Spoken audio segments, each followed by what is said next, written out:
Hamstrings are pretty pumped up. Nice quad sweep going on. Legs are pretty good.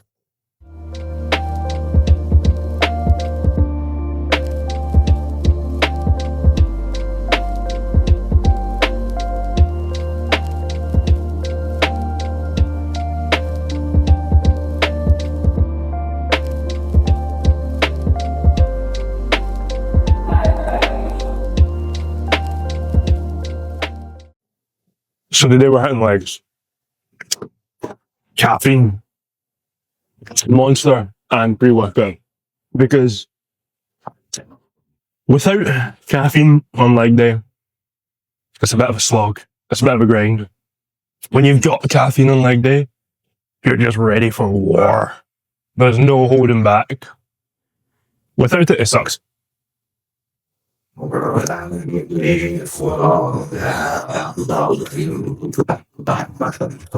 So, this full workout is going to be machine based because there's some full machines down there that I've never used, and I'll put that in the caption. I'll put on screen what I'm doing sets reps wise, but what we're going to do is pre-fatigue, make sure that we are hitting the legs on the isolation stuff. How you doing? Good. Have you got? All right. Okay. Cool. No, yeah, I'm good. I'm just taking pre-workout. Yeah, I'm good. So, the full workout is going to be isolations, then going into our heavy compounds, then going into tempo. Everything will be in the description. Everything will be on screen. Let's go get it.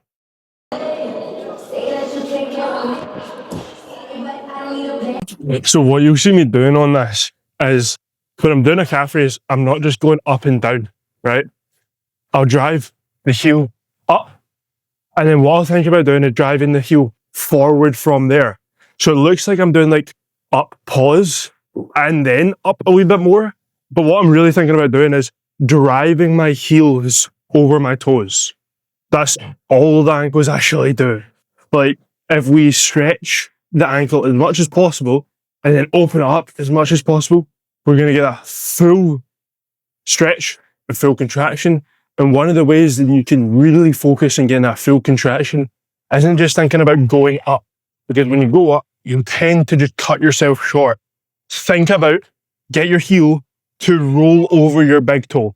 You won't be able to ever do that. But if you think about driving the heels forward, you'll feel a crazy squeeze in the calves that you've never ever felt before. So it kind of looks like I'm doing it in two phases, up and then up again. But I'm actually going up and then trying to push forward with it. So going into leg extensions next. What we already moved for here, 5 sets, 15 reps, 12 reps, 3 sets of 10. Now, I don't really care about controlling this. What I want to do here is tire out the quads. And you cannot cheat on this machine or recruit any other muscle groups. Like you could if you're doing like a leg press or a squat or a hack squat where you can use a wee bit of momentum, you can cheat. There isn't really very much ways to cheat.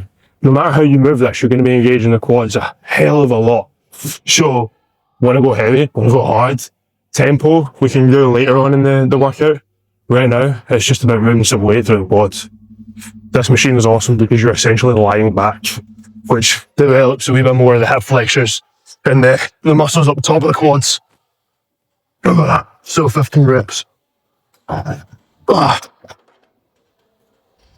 can get it in all. Let's reduce it. Hold on. Actually, guys. There we go.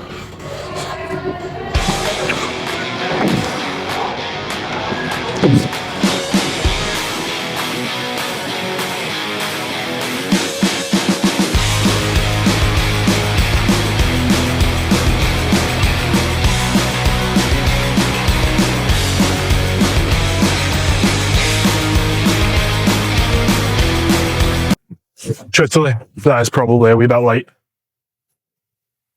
So what I'm going to do, instead of moaning, I'm just going to take a short rest period because I'm now making this weight feel heavier because I'm not fully recovered and good to go. So I'm going to take 45 seconds instead of using like 60, 70 before going again. The timer on the watch is by far my favourite gym tool. Having a stopwatch just attached to your wrist, tapping it between sets, not only increases intensity, but also stops you spending hours in the gym.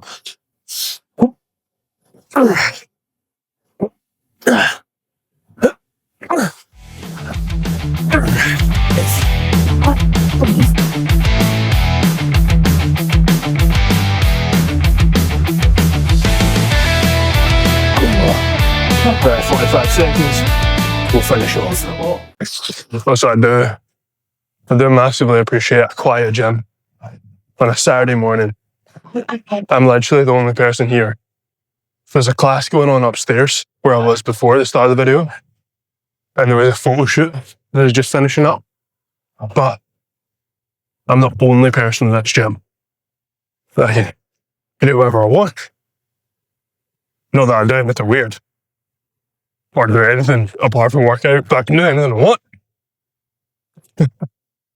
Hamstrings. I really like doing single leg hamstring curls on any curl machine. Pretty much because I'm really guilty for putting too much weight in the stack and then using my lower back and kind of tilting the hips to use momentum to pull with the hamstrings. If you go light, which you can only do if you're doing single leg, it forces you to actually curl with the hamstring. Like, the hamstring is a bicep. It has two attachment points. It's a similar makeup to your actual bicep. So, just think about doing an isolation curl with your bicep. Squeeze, stretch. 15 reps, 12 reps, 10 reps, each leg. And then now, I'm just going to finish off both legs at the same time. Full blast. Don't care about cheating. I just want to fucking fatigue the hamstrings.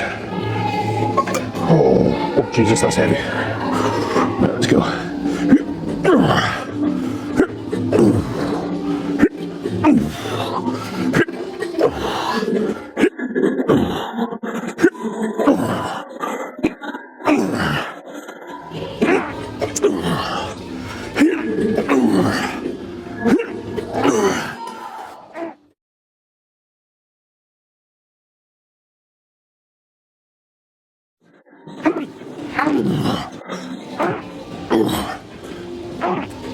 Okay, done.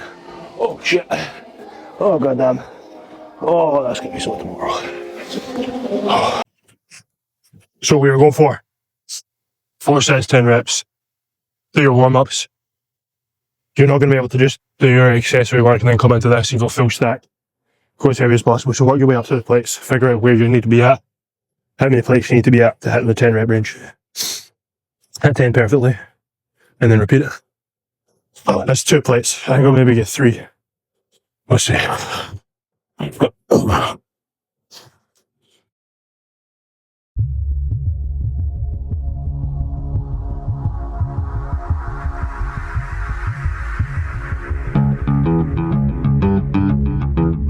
can do 3 plates.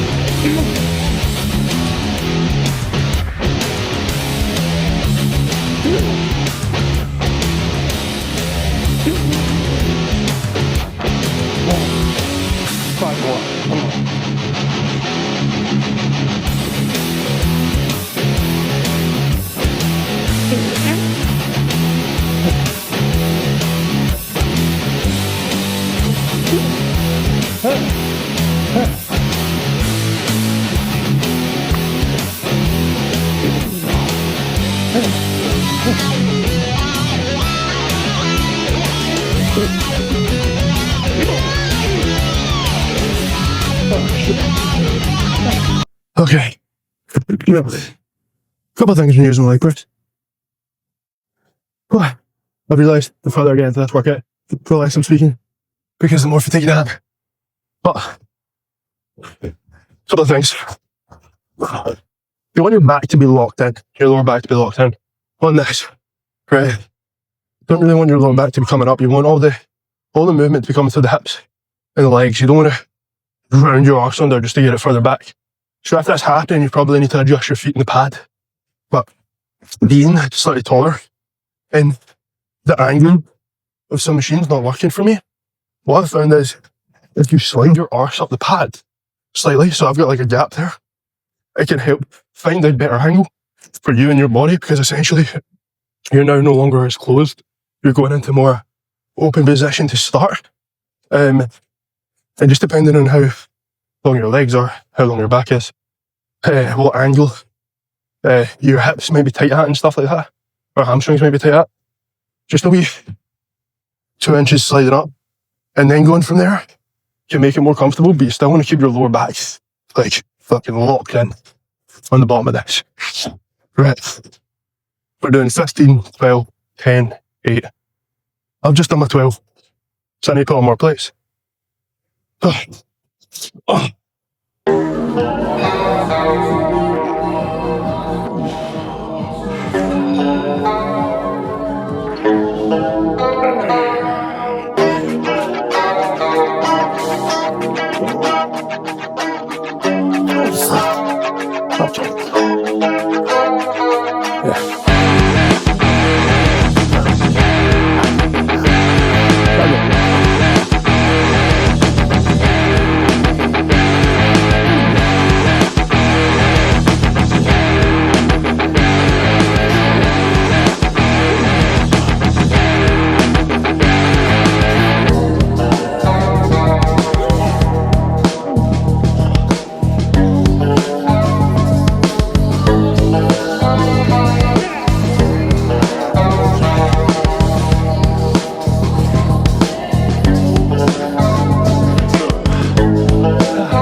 We're doing stuff like deadlifts on this because we're more stable.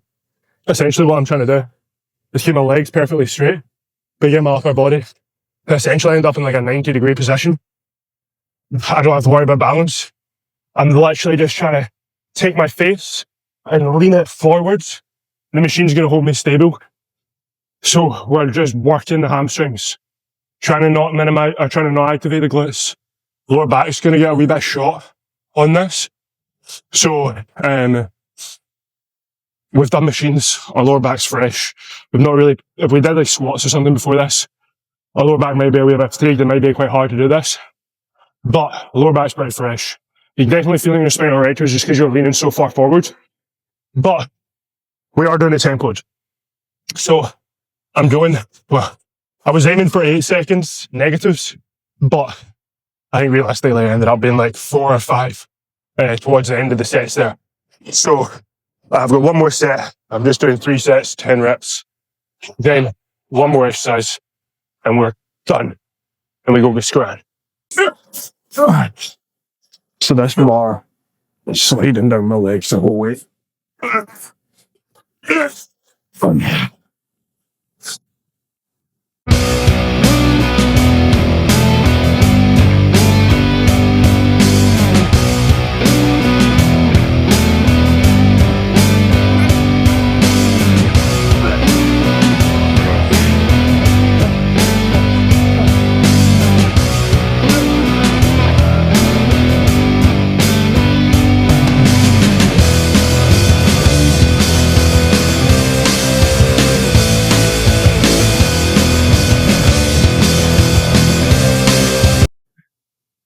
Okay. So, literally just doing 2 sets of this. I'm pretty knackered. So, 2 sets. Slow as possible in the goblet squats. Remember, sink your arms down. Just get your arms through your heels as the grass. Keep your chest up. If it helps, keep your head up and look up. Don't lean forward. Don't shoot your arse back. Just straight up and down. Then going into a superset of Sissy Squats, because we hate ourselves, because we want specific legs, because the Sissy Squat is one of the best movements for building legs because you're stretching the quads so much at that bottom portion and driving out of it. So just hold on to something so you're nice and stable. And all you're thinking about doing is closing your knee as much as possible. So you get as big a stretch in the quads as possible. Keep the hips pushed forward as you fatigue. You can drop the hips back. I'm going for 8 to 10 on that. I've honestly got no idea how many reps in the last time. Right, one more set, close down, and then foot. Oh, nice.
Up with the gym, and now we've got post-workout scran, which I'm excited for. Showered, went a walk, got my 10k steps, picked up food from number 10 in Glasgow West End, and we also have the Morrison's coated nuts and fruit that they've just released for Christmas. Essentially, I keep my calories really low throughout the week, so that on Saturday I can eat pretty much what I want and not gain any weight across the week. I try not to eat any of the same foods. Oh, this looks incredible. I try not to eat any of the same foods on Saturday that I have during the week, so I don't get fatigued from the food I'm eating, because I do really like the stuff I'm eating during the week, but if I eat differently I can actually enjoy everything and have balance. So this, holy crap, is focaccia. There's your close up with chicken, salami, brie, hot honey, lettuce and tomatoes. It is massive. It's all focusing on my face. This bad boy is absolutely loaded. This is what we're going with first. Bottom bun's a wee bit, bottom focaccia's a bit soggy. It's incredibly oily. I'm guessing that's the honey. Let's go for it.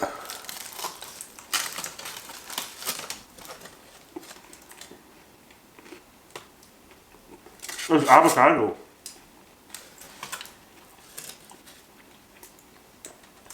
That's not great.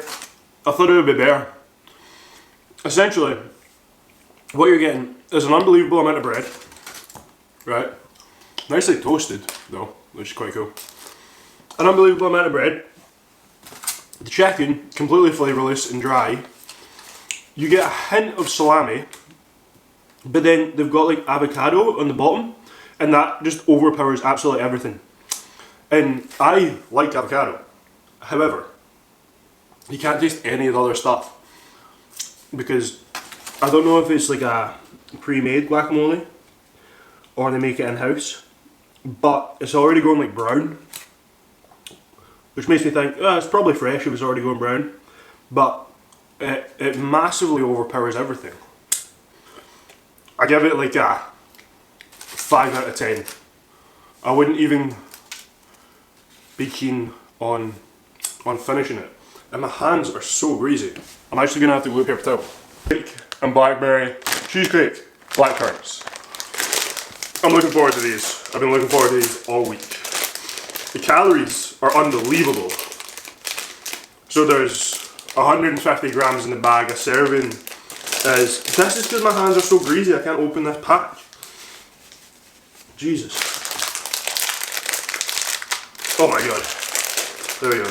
So there's 129 calories in 25 grams. And there's 150 grams in the bag. So these better be absolutely unbelievably tasty. They're like wee balls.